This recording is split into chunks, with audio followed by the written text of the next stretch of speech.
চলে এসেছে beef seasoning এর রেসিপি নিয়ে।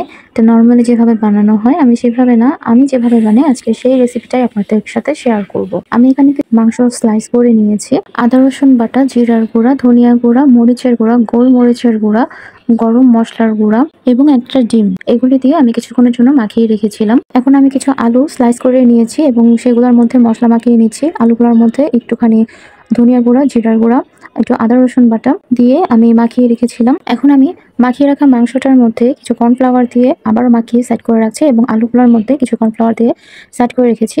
এরপরে আমি মাংসগুলোকে ভেজে নিচ্ছি। আমি এখানে খুব বেশি তেল দিইনি, অল্প তেলেই আমি রান্নাটা করেছি। তো অল্প তেল দিয়ে আমি মাংসটা ভেজে নিয়েছি এবং আলুগুলাও ভেজে নিয়েছি।